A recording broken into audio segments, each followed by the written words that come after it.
नमस्कार दोस्तों, आज हम इस वीडियो में जानेंगे कि अगर आपका अकाउंट साइबर सेल द्वारा टोटल फ्रीज कर दिया गया है तो उस अकाउंट को आप किस तरह से अनफ्रीज करवा सकते हैं। और दोस्तों, ये जो प्रोसेस मैं आपको इस वीडियो में बताऊंगा ये बिल्कुल जेन्युइन प्रोसेस है।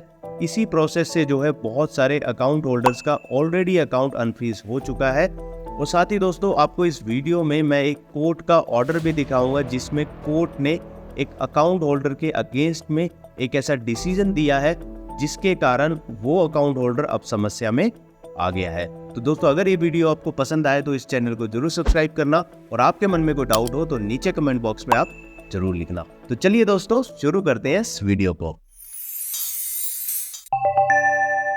अब दोस्तों, सबसे पहले बात करते हैं कि आपके अकाउंट पर अगर साइबर सेल ने कोई डेबिट फीस लगा दिया है तो आप वो किस तरह से हटवा सकते हैं। तो दोस्तों, सबसे पहले आपको बता दें कि अगर आपके अकाउंट पर होल्ड साइबर सेल ने लगाया है तो वो इसलिए लगाया है क्योंकि आपके अकाउंट में कोई ना कोई फ्रॉडुलेंट अमाउंट आया है और साथ ही आपका अकाउंट जो है लेयर 2 या फिर लेयर 3 में है। अब दोस्तों, इस प्रोसेस को हटाने का तरीका बिल्कुल सिंपल है। आपको यहाँ पर जो है 4 जानकारी लेनी है, जिसमें सबसे पहले है आपको पता करना है कि साइबर सेल का एड्रेस क्या है, आपके इन्वेस्टिगेटिंग ऑफिसर का नाम क्या है, आपके इन्वेस्टिगेटिंग ऑफिसर का फोन नंबर क्या है और साथ में जो साइबर सेल जिन्होंने आपका होल्ड लगाया है उनका ईमेल एड्रेस क्या है। आप ये 4 चीजें मालूम कर लेंगे और ये 4 चीजें आपको कहाँ से मालूम होंगी? आप अपने बैंक से मालूम कर सकते हैं, आप अपने लोकल साइबर सेल में विजिट करके मालूम कर सकते हैं या फिर 1930 पर कॉल करके आप मालूम कर सकते हैं। जब आपको दोस्तों ये डिटेल मालूम हो जाएगी तो आपको क्या करना है, आपको साइबर सेल के ईमेल एड्रेस पर और साइबर सेल के एड्रेस पर आपको डॉक्यूमेंट्स सेंड करने हैं। आपको डॉक्यूमेंट्स कौन कौन से सेंड करने हैं? आपको अपना सेल्फ अटेस्टेड पैन कार्ड आपको सेंड करना है, आपको सेल्फ अटेस्टेड अपना आधार कार्ड सेंड करना है, आपको सेल्फ अटेस्टेड अपनी बैंक स्टेटमेंट सेंड करनी है। तो दोस्तों, ये जो बैंक स्टेटमेंट आपको सेंड करनी है, ये सेंड करनी है आपको उस अमाउंट के ट्रांजैक्शन की जो कि डिस्प्यूटेड है, जिसकी वजह से जो है आपका अकाउंट होल्ड पर लगाया गया है। और इसके बाद दोस्तों, आपको ट्रांजैक्शन का प्रूफ लगाना है, यानी कि जो अमाउंट आपके अकाउंट में आया है वो आखिरकार कहाँ से आया है। अब दोस्तों, ये आ सकता है अगर आपने किसी इन्वेस्टमेंट ऐप में अगर आपने इन्वेस्टमेंट किया हो, या फिर कोई गेमिंग ऐप से आपके पास पैसा आया हो, या फिर किसी अननोन पर्सन के थ्रू आपके पास पैसा आया हो। तो जो भी गेमिंग ऐप या फिर इन्वेस्टमेंट का ऐप है जहाँ से आपके पास पैसा आया है, वहां से अगर आपका ट्रांजैक्शन का प्रूफ निकलता है तो उस ट्रांजैक्शन के प्रूफ का स्क्रीनशॉट भी आप जो है यहाँ पर साइन करके आपको लगाना है। और दोस्तों, इसके बाद आखिरी चीज आपको जो अटैच करनी है वो है एक्सप्लेनेशन लेटर। अब दोस्तों, ये जो एक्सप्लेनेशन लेटर आप लिखेंगे, ये आप लिखेंगे इन्वेस्टिगेटिंग ऑफिसर के नाम पर और वहां पर आपको अपना एक्नॉलेजमेंट नंबर भी सब्जेक्ट में जरूर लिखना है। और उस लेटर में आपको पूरा एक्सप्लेन करना है कि आपके अकाउंट में जो ये अमाउंट आया है आखिरकार ये कहाँ से आया है, और आपको पूरा उनको प्रूव करना है उस एक्सप्लेनेशन लेटर में कि आपने कोई भी गुनाह नहीं किया है और गलती से जो है आपके अकाउंट में ये फ्रॉडुलेंट अमाउंट आया है। तो ये एक्सप्लेनेशन आपको जो है साथ में अपने डॉक्यूमेंट्स के साथ आपको साइन कर भेजना है। अब दोस्तों, ये जो सारे डॉक्यूमेंट्स हैं ये आपको एक एनवलप में डालकर अपने साइबर सेल के एड्रेस पर रजिस्टर्ड पोस्ट से, जो कि आप अपने लोकल पोस्ट ऑफिस में जाएंगे तो वहां पर उनको बोलना कि मुझे ये डॉक्यूमेंट्स रजिस्टर्ड पोस्ट से भेजने हैं, तो वो आपका जो है रजिस्टर्ड पोस्ट से ये डॉक्यूमेंट्स सभी साइबर सेल डिपार्टमेंट में भेज देंगे। और साथ में आपको इन डॉक्यूमेंट्स की कॉपी आपको साइबर सेल के ईमेल एड्रेस पर भी भेजनी है। तो दोस्तों, अगर आपको ये एक्सप्लेनेशन लेटर लिखने में कोई भी परेशानी आती है तो आप हेल्प ले सकते हैं फंड्स गुरु की। फंड्स गुरु यहाँ पर आपको जो है पूरा हेल्प करता है। अगर आपको एक्सप्लेनेशन लेटर लिखने में कोई भी परेशानी आती है तो वो प्रॉपर जो है ड्राफ्टिंग करके आपको एक्सप्लेनेशन लेटर आपके मेल पर भेज देंगे। तो अगर आपको एक्सप्लेनेशन लेटर लिखने में मदद चाहिए तो आपको क्या करना है, तो आपको जो है यहाँ पर ऊपर सर्च बार में लिखना है fundsguru.in। और यहाँ पर दोस्तों एक वेबसाइट यहाँ पर ओपन होगा जिसमें आपको यहाँ पर सर्विसेज में जाना है। सर्विसेज में जाने के बाद यहाँ पर बैंकिंग, और बैंकिंग में जाने के बाद यहाँ पर आपको मिलेगा साइबर सेल हेल्प। और दोस्तों, यहाँ पर क्लिक करने के बाद यहाँ पे आपको फर्स्ट नेम लिखना है, यहाँ पे आपको लास्ट नेम लिखना है, यहाँ पर आपको मोबाइल नंबर लिखना है, अपना ईमेल आईडी लिखना है। यहाँ पर आपको जो है क्लिक करने के बाद डॉक्यूमेंट्स अपलोड करने हैं। तो दोस्तों, ये डॉक्यूमेंट्स रहेंगे आपके पैन कार्ड, आधार कार्ड, बैंक स्टेटमेंट्स, ट्रांजैक्शन का प्रूफ, और साथ में डिटेल्स रहेंगी उस साइबर सेल की जहां से आपका होल्ड लगाया गया है।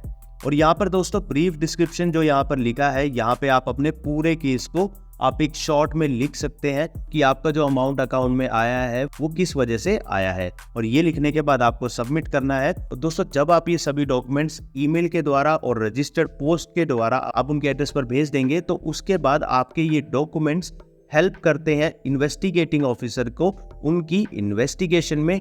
और वो इन्वेस्टिगेटिंग ऑफिसर को जब ये मालूम होता है कि आप जो है बेगुनाह है, तो वो इन्वेस्टिगेटिंग ऑफिसर आपका अकाउंट इमीडिएटली डेबिट फ्रीज से हटा देता है, और जो डिस्प्यूटेड अमाउंट होता है वो अमाउंट आपके अकाउंट में लियन मार्क कर दिया जाता है।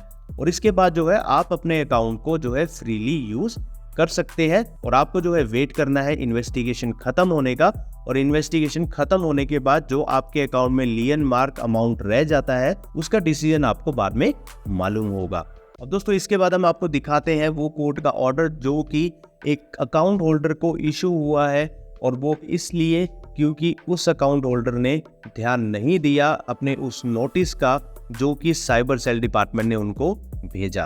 और दोस्तों जब भी आपके अकाउंट पर कोई भी होल्ड लगता है तो साइबर सेल डिपार्टमेंट आपके पास एक नोटिस भेजता है अंडर सेक्शन 91 और अंडर सेक्शन 102। यहाँ पर देखिए दोस्तों, अंडर सेक्शन 91 CRPC एक्ट में यहाँ पर एक नोटिस जो है यहाँ पर अकाउंट होल्डर को इशू किया गया, जिसमें साफ साफ लिखा गया कि आप पर जो है ये क्राइम नंबर इतना है under section 420 IPC and section 66 of IT act. यहाँ पर दोस्तों ये केस थोड़ा सा टिपिकल है, क्योंकि यहाँ पर दोस्तों IPC की धारा 420 और IT एक्ट की धारा 66 में जो है केस ऑलरेडी अकाउंट होल्डर पर रजिस्टर कर दिया गया था, क्योंकि साइबर सेल डिपार्टमेंट को ये डाउट था कि यही अकाउंट होल्डर है जिसने जो है फर्दर किसी विक्टिम के साथ जो है फ्रॉड किया है। और यहाँ पर देखिए इस नोटिस में उनको साफ साफ लिखा है कि जो है उनके अकाउंट में एक फ्रॉडुलेंट अमाउंट आया है, और उनको 7 दिन के अंदर जो है इन्वेस्टिगेटिंग ऑफिसर के सामने अपीयर होना है। अब दोस्तों इस केस में अकाउंट होल्डर को जब अप्रोच होने को कहा है तो अकाउंट होल्डर या तो वहां पर अप्रोच नहीं हुआ है, या फिर उसने इन्वेस्टिगेटिंग ऑफिसर को भी कोई भी सपोर्ट नहीं किया है इन्वेस्टिगेशन में। इसीलिए उसके बाद जब इन्वेस्टिगेटिंग ऑफिसर ने अपना पूरा इन्वेस्टिगेशन खत्म करके अपना रिपोर्ट कोर्ट में सबमिट किया, तो कोर्ट ने साइबर सेल डिपार्टमेंट को क्या ऑर्डर दिया है अब वो देखिए। अब देखिए दोस्तों यहाँ पर कोर्ट ने ऑर्डर दिया कि अकाउंट होल्डर जिसके अकाउंट में ये फ्रॉडुलेंट अमाउंट आया था उसके अकाउंट से 91,250 रुपये जो है विक्टिम के अकाउंट में जो है जमा कर दिया जाए, जिनका अकाउंट जो है HDFC बैंक में था। और साथ ही दोस्तों यहाँ पर पुलिस को कोर्ट ने ऑर्डर दिया है कि ये जो अकाउंट होल्डर है वो जो है पुलिस स्टेशन में आके एक श्योरिटी या फिर बेल बॉन्ड जो है पुलिस स्टेशन में सबमिट करे। और साथ ही दोस्तों ये चीज़ कही गई है कि पुलिस जो है इस चीज़ में ध्यान रखे कि ये कोर्ट का ऑर्डर जो है पूरा फुलफिल जरूर हो, और अकाउंट होल्डर पुलिस स्टेशन में आके श्योरिटी या फिर बेल बॉन्ड अपना सबमिट करे।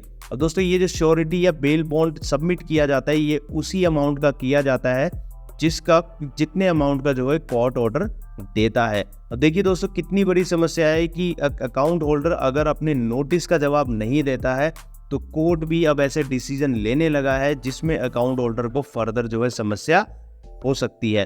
तो दोस्तों आप ध्यान रखें कि अगर आपके पास कोई भी अंडर सेक्शन 91 या फिर अंडर सेक्शन 102 में कोई भी नोटिस आता है तो उसका जवाब आप जरूर दें।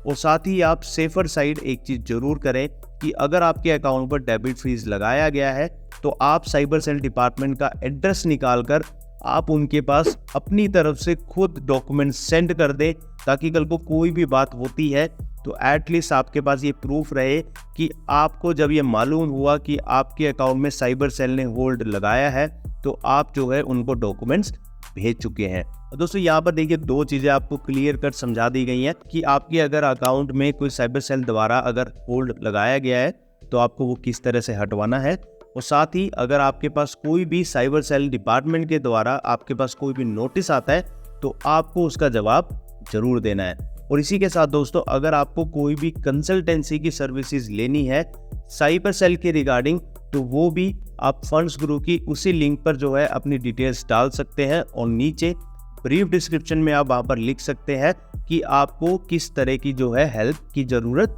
है, तो आपकी जो है वहाँ पर पूरी हेल्प की जाएगी। तो दोस्तों अगर ये वीडियो आपको पसंद आया हो तो इस वीडियो को जरूर लाइक करें, और आपके मन में बहुत सारे सवाल जवाब जरूर होंगे, तो वो सवाल जवाब आप लिख सकते हैं हमारे टेलीग्राम के चैनल पर। वहाँ पर दोस्तों बहुत सारे लोग जुड़ गए हैं जिनके जो है ये साइबर सेल की समस्याएं चल रही हैं, और बहुत ही एक अच्छा डिस्कशन वहाँ पर होता है। बहुत लोग जो है आपस में आपकी हेल्प भी करते हैं। तो दोस्तों उस टेलीग्राम चैनल का लिंक आपको नीचे डिस्क्रिप्शन बॉक्स में मिल जाएगा, वहाँ पर क्लिक करके आप हमारे टेलीग्राम चैनल के साथ जरूर जुड़ें। तो दोस्तों अगर ये वीडियो आपको पसंद आया हो तो इस वीडियो को जरूर लाइक करें, इस चैनल को सब्सक्राइब करें और इस बैंकर दोस्त के साथ हमेशा जुड़े रहें। धन्यवाद।